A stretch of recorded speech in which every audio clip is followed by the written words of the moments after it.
retomando, a gente continua a conversa sobre a história do PDB, as pesquisas e o que tem sido realizado nos últimos anos, né, com um conjunto de apresentações. A gente tem esses 2 dias, né, hoje e amanhã, muito dedicado a escutar o que aconteceu nos últimos anos, essa história do PDB, numa grande panorâmica, como o Beto trouxe, numa questão dos dados que o Zé trouxe, na questão da sucessão, que já é uma das linhas de pesquisa que a Rita trouxe, e agora a gente vai continuar nesse nosso bloco de escutas. Peço a vocês que a gente acabe com o retorno, primeiro pedido. Aí o segundo pedido é que a gente faça como de manhã, façam as anotações, as ponderações de vocês, para na hora que a gente for para a plenária, abarcamos tudo numa conversa só. Vamos agora no estirão de apresentações. E a gente começa novamente com o José Luiz Camargo, só que agora falando de outro trem. Bom, eu de novo agradeço o convite. Agora à tarde eu vou falar sobre o monitoramento de lianas que vem ocorrendo no PDB já há algum tempo. É um trabalho liderado pela Robin Burnham, que é especialista em lianas, ela identifica lianas já há algum tempo. Isolde Ferraz, que é a contrapartida brasileira, e eu. E diversidade, densidade e demografia de lianas no PDB. Um censo sem precedentes para florestas tropicais. Próximo, por favor. Bom, primeiro, o último censo que teve de lianas no PDB, essa história começa bem antes. Teve 2 censos anteriores a esse, que começou com o Bill Lawrence. E eles recensearam, ou fizeram um inventário, um recenseamento de 69 hectares das parcelas originais permanentes do PDB. E nesse último censo, em 2012, foram etiquetados quase 34 mil lianas. A linha de corte aí é 2 centímetros de DAP, ou igual ou maior a 2 centímetros de DAP. E não tem correlação. Um dos primeiros trabalhos que eles encontraram que não tinha uma correlação entre tamanho de fragmento e a densidade de lianas que ali estavam presentes. Esses artigos foram publicados, se não me engano, em 2016, e visou basicamente o estudo de biomassa, né? Então, não era um inventário botânico, era só uma contagem de lianas e a medição dessas lianas. E eu lembro que em 2012, com a ajuda minha e da Ana, que eu não sei se a Ana está aqui agora, a gente convenceu o Bill Lawrence de etiquetar as plantas. Falei, vamos pôr número que uma hora aparece alguém para coletar e identificar. E foi um plano que estava lá no nosso inconsciente que deu certo, porque logo em seguida a Robin chegou aqui para fazer um projeto pioneiro no quilômetro 37, com parcelas permanentes, com apoio do Forest Deal, e para fazer um levantamento de lianas, mas eram só 5 hectares. Naquela época ela fez e ganhou toda uma expertise de como que é a flora de lianas dentro da floresta aqui da Amazônia Central. E isso já vinha com experiências anteriores, que ela já tinha feito isso no Equador e em outros lugares, inclusive nos Estados Unidos. Claro, brincando com a diversidade que nós temos aqui, em comparado com Michigan, nos Estados Unidos, que tem umas dezenas de espécies. E aí, como a gente colocou o número em todo mundo, a gente resolveu voltar, revisitar as áreas e coletar cada uma dessas lianas para futuras identificações. E uma das grandes perguntas que a gente tinha para motivar esse estudo era se a composição de espécies de lianas diferiria com o tamanho de fragmento e se todas as lianas ali presentes, as espécies de lianas, eram as mesmas. Of course, estou lendo em inglês falando. Claro que não, né? A gente já esperaria nossa previsão que não seriam iguais, mas a gente não tinha como quantificar. E aí a questão geral era se esse projeto tinha que ser baseado em recenso e identificação de espécie. Sem identificação de espécie, nada feito. Próximo, por favor.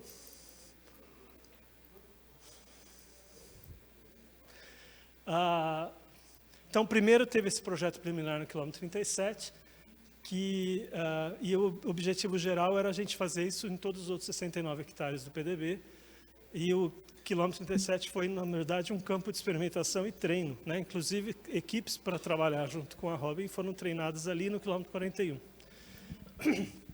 Para lembrar, quem não conhece, o quilômetro 37 é uma parcela permanente grande, 25 hectares, numa floresta contínua, não tem nada a ver com fragmentação. Tá?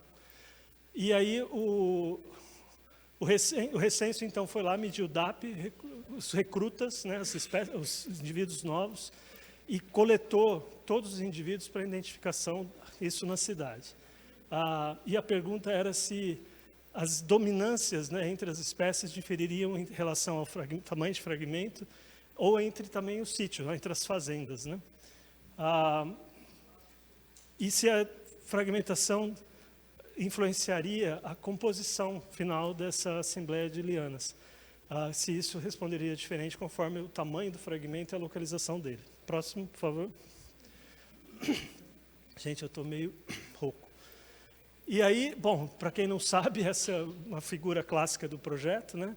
Em todas essas marcas aí que está escrito em preto, de Mona, Porto Alegre, Colosso, onde estão as parcelas permanentes e que todas as lianas dessas parcelas deveriam ser coletadas. Né? Próximo, isso foi feito em 2012. Próximo. Em 2000, começou bem depois, em 2016, 2017, a gente conseguiu fazer, não terminou até hoje, a gente conseguiu fazer o recenso em 52 hectares dos 69, que estão marcados em negrito aí nesse mapa. A gente parou as nossas atividades em outubro do ano passado no Porto Alegre. E em Porto Alegre foi feito o censo e não foi feita a coleta das reservas, só não foi feito ainda na reserva de 100 hectares, são 8 hectares lá. Então, 43 hectares foram recenseados e coletados para identificação taxonômica, 35 hectares foi feito o recenseamento, a coleta e ainda não foi identificado.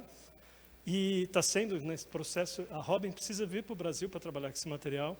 E ela estava aqui a última vez para fazer esse trabalho em março de 2020, né? Aí vocês sabem o que aconteceu. Ela percebeu, ela teve uma visão assim muito rápida que os aeroportos iam ser fechados. Ela não tinha nenhuma semana que ela tinha chegado, ela foi embora. E ela fez bem porque realmente os aeroportos nos Estados Unidos foram fechados primeiro. Ela ia ficar presa aqui no Brasil e não teria senso nenhum, ela ia ficar na pandemia aqui. Então o trabalho foi interrompido e até hoje ela não conseguiu voltar para continuar essa identificação. Então tem um atraso, um delay, né? E aí esse trabalho extensivo das lianas, essa coleção de lianas no PDB, ela é única e é super valiosa. Isso eu quero deixar bem claro aqui, que eu acho que é uma das joias da coroa do PDB, é você ter esse material como coleção de referência, que não serve apenas para o PDB, né? Serve para todo mundo que estuda lianas, todo mundo que estuda botânica. Né? Próximo, por favor. Aqui alguns resultados bem preliminares, mas mostrando que entre um censo e outro, dos últimos 2 censos, houve um acréscimo de 7 lianas por hectare em média, depois de 6, 8 anos entre censos, né? Quer dizer, tem os recrutas menos as perdas, né? E isso, para nós, é uma mudança razoavelmente pequena. Tá? A densidade de liana e a diversidade de liana em plots isolados é muito maior. Quer dizer, você tem muito mais indivíduos de lianas nos plots menores, nos de 1 hectare, e a diversidade pode ser muito maior. Depois eu vou falar um pouco de dominância, isso não significa que a dominância geralmente é mais de uma ou outra espécie, e delas, obviamente, tem um batalhão, né? A população é muito grande, mas tem todas aquelas assim, indivíduos, que às vezes é um indivíduo de uma espécie, e isso faz a diversidade, obviamente, aumentar. Tá? As lianas que não são encontradas entre um censo e outro, a gente assume que elas morreram. Né? E geralmente por causa de queda de árvores, tá? E 20% desses... existe uma taxa de substituição de 20% entre um censo e outro. Parece fácil, né? Até árvores a gente não encontra, né? Às vezes. Então, lianas é um pouquinho mais difícil trabalhar. Todo mundo sabe, esses indivíduos está crescendo num lugar, ele vai para outro, então para coletar já é mais difícil. E às vezes você não encontra mesmo. Tem todas elas as fichinhas lá, E quando cai uma árvore, uma clareira, vira um emaranhado de um monte de coisa, e a gente, às vezes, pode... Eu acho que desses 20%, realmente quase todos esses indivíduos devem ter morrido de algum momento. Então, não acho que é uma coisa muito... a previsão que a gente está vendo aí é realmente um fato, isso acontece. As duas famílias mais comuns, dominantes no lugar, é a Fabácea e a Bignoniaceae. A dominância de espécies varia muito entre os hectares. Geralmente, uma das espécies mais comuns é a Senegalia audicandens, nos fragmentos isolados, tá? Mas também tem outras 42 espécies Bignoniaceae, 33 espécies de Fabácea que podem, em algum momento, ser dominantes. Aí vocês já vão perguntar assim, peraí, a gente está falando de quantas espécies? Já eu chego lá. Vocês vão ficar impressionados. Então, 40 famílias de lianas estão presentes, incluindo muitas espécies, isso foi uma grande surpresa, de Guinetácea, que é uma gimnosperma. Não está uma espécie, são várias espécies de gimnosperma, que não, todo mundo que sabe, não é comum ter gimnosperma na flora local, né? E uma palmeira, que é liana, tá? Que a gente encontrou relativamente grande no outro levantamento de palmeiras.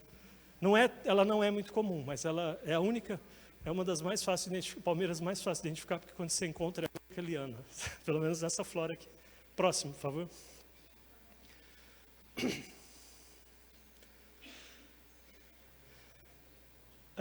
Por que é um censo único, né, de lianas? Primeiro, porque ele é muito maior do que qualquer outro censo realizado em qualquer floresta tropical do mundo, tá? Ásia, África, América Central, América do Norte, aqui nós temos o maior censo de lianas do mundo, tá? E num ambiente de maior diversidade do mundo também, pelo menos até agora. As lianas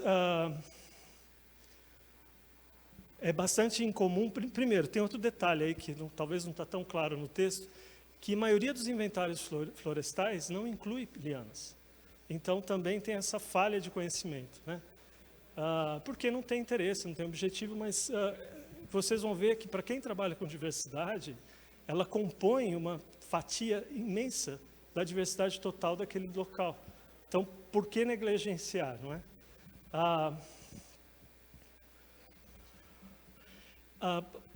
Pelo esse levantamento que fez no 37 e também nas outras parcelas do PDB, possibilita comparar o censo de lianas que tem aqui com toda a rede do Forest Hill, as redes das parcelas que fizeram lianas, porque os procedimentos são os mesmos. E aí você tem a mesma métrica para todos os lugares, é fácil comparar, inclusive floras de qualquer continente que tenha as parcelas do Forest Hill, né? A confidência de identificação do nosso material aqui é bastante alta.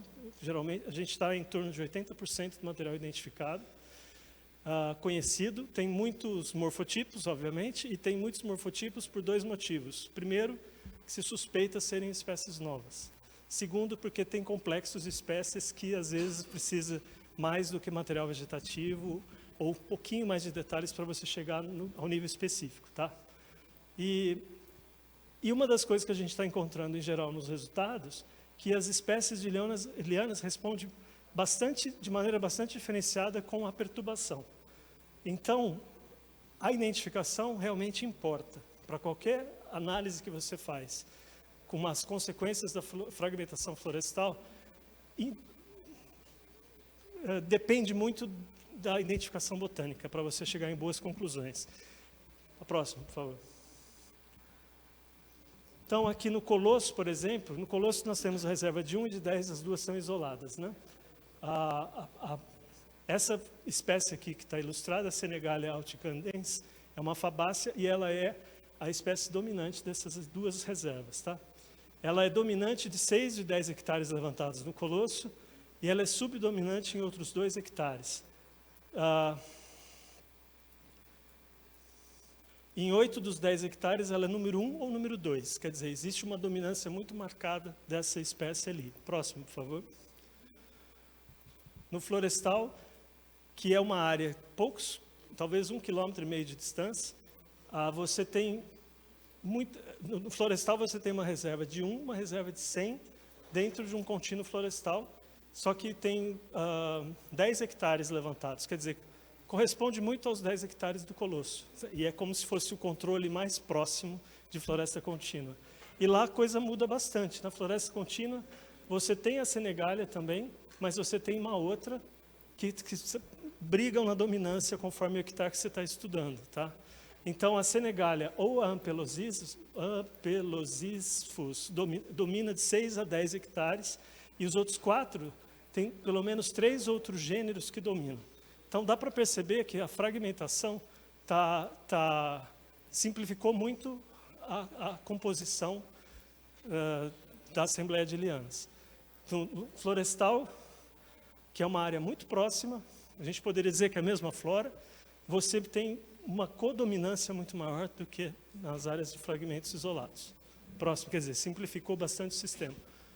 Próximo, uma comparação rápida entre colosso e florestal. Bom, primeiro, colosso, como eu falei, é fragmentado, florestal é contínuo, poucas espécies dominantes no colosso, no máximo 4, e no florestal, no máximo 6, muitas espécies dominantes ou codominantes. Tem uma média de 470 lianas por hectare no colosso e uma média de 370 lianas por hectare no florestal, 100 indivíduos a menos. Tá? Celastrácea, que é uma família geralmente comum, não é tão comum nos fragmentos, mas é comum na área de floresta contínua. Fabaceae e Bignoniaceae são as duas grandes famílias que dividem codominância nesses dois ambientes. Só que no florestal entra também a Celastrácea. Tá? Mais ou menos igual o turnover, 20% de todo o censo em 6 a 8 anos, que foi a diferença entre um censo e outro. Então não tem grandes diferenças. A diversidade muda bastante. No colosso você tem de 100 a 131 espécies por hectare, enquanto que no florestal você tem de 85 a 109 espécies por hectare. Muda bastante aí. Tá? Próximo. Então, os fragmentos menores são geralmente dominados por a mesma espécie, tá? Mesmo dentro de grandes áreas. E sempre tem uma variação aí de alguma espécie de fabácea na brincadeira, tá? E a gente brinca aqui que são as lianas que a gente ama odiar. O que são as lianas que a gente ama odiar? São aquelas que têm espinho, que elas fazem emaranhado, que você não consegue trabalhar com elas, né? E essas aí são as que dominam mais os fragmentos florestais, ou seja, tornando os fragmentos lugares mais inóspitos para pesquisadores, né? E tem muita liana nesses lugares que são clonais, tá? E a gente pergunta, será que os fragmentos estão indo para uma uniformidade, né? Porque está tendo uma simplificação, que é uma tendência que a gente vê em muitos trabalhos de fragmentação para outros grupos taxonômicos, né? Então, as lianas dominantes nos fragmentos pequenos mostram uma dominância muito forte do que nas florestas contínuas, né? Só que tem um detalhe interessante, não significa que a diversidade dos fragmentos é menor, significa que existe uma dominância maior. Porque você tem populações grandes de uma ou duas espécies e populações minúsculas de várias outras espécies. Como eu falei, às vezes você encontra um indivíduo de uma espécie num fragmento. E isso, claro, que qualquer brincadeira de diversidade, esses indivíduos estão contribuindo para mostrar que tem muito mais espécies ali. Tá? Isso não acontece tanto dentro das florestas contínuas. E a diversidade é monstruosa, né? Mas é muito maior a diversidade nos fragmentos pequenos e com dominância de uma ou outra espécie do que nos fragmentos ou nas áreas de floresta contínua, nas parcelas permanentes de floresta contínua, para falar mais exatamente. E a razão aqui de espécies estou lendo os dois idiomas ali, me confundi, dos caules, é muito baixo em fragmentos pequenos. Muitas espécies são representadas, como eu falei, por poucos indivíduos. Próximo, por favor. Essa apresentação foi feita em português e inglês, eu e Robin fazendo à distância, então foi bem legal. E ficou, né? Ficou uma marca do inglês e português. Ainda dados muito provisórios ainda da taxonomia, da diversidade, mas, por enquanto, nós temos ainda contando, 355 espécies de lianas identificadas pelo inventário, tá? Incluindo morfoespécies, né? E uma brincadeira rápida, comparando com mais ou menos 1.300 espécies de árvores em 69 hectares, né, que a gente tem. Esse número também aqui varia bastante, mas eu pus aproximadamente 1.300. Mostra a grande porcentagem que, se você considera as duas, as lianas representam uma grande diversidade comparada com as árvores, né? No colosso, como eu já mostrei antes, de 100 a 131 espécies por hectare, e no florestal de 77 a 110 espécies por hectare. Às vezes, é 50% do que tem de árvores, espécies de árvores por hectare. Tá? Próximo. São vários alunos apoiados, né, que estão, aquela história que eu falei de manhã, as escolas, né, a partir da hora que você começa um inventário de qualquer grupo taxonômico, aparecem outras pessoas que são atraídas porque têm já um conhecimento prévio, tem pessoas que podem orientar naquele assunto, e isso aconteceu também dentro dos Lianas, e a gente também está sempre receptivo a receber novos alunos. De mestrado, nós tivemos, o primeiro aluno foi um aluno francês, o Joan, que fez o mestrado pela França, Paulo Piovesan no IMPA, Isabela Andrade, que está fazendo, ela estava aqui de manhã, não estou vendo agora, está em andamento, a Natália Marinho, a Isabela faz na botânica e a Natália faz na ecologia. Então, os dois ainda em andamento, cada uma com seus respectivos assuntos, né? E PhD, o doutorado, a gente tem o Paulo, que está em andamento, ele fez o mestrado com a gente, está acabando o doutorado o ano que vem. Elisângela e a Márcia são duas alunas que não fizeram o trabalho delas no PDB, mas que participaram de uma maneira no grupo por conta da Robin, que ela foi co-orientadora, né? A Elisângela foi sua aluna, né, Ju? E a Robin não só quis colocar aqui, porque é a nuvem, né? É a nuvem de pessoas em volta de um tema. Isso é muito engrandecedor, porque a Natália, por exemplo, discutiu muito com a Elisângela e com o Anselmo, discutiu o trabalho dela, porque tinha pessoas que já passaram por esses assuntos e tem muito a contribuir. Então, a gente está sempre um grupo de estudo, vamos dizer assim, de lianas. A Elisângela foi aluna do IMPA, foi aluna da Ju, e trabalhou com lianas da Reserva Duque, e a Márcia foi aluna lá no Mato Grosso, na UFMT, e que foi co-orientada pela Robin. Tá? Colaborações tem o Dr. Rodrigo Camargo, que descreveu a primeira espécie nova desse censo, que é a Legelia tenuiflora, que, pasmem, é a espécie dominante no quilômetro 37. A espécie dominante no quilômetro 37 é uma espécie nova. E foi descrita, foi publicada. Próximo, por favor.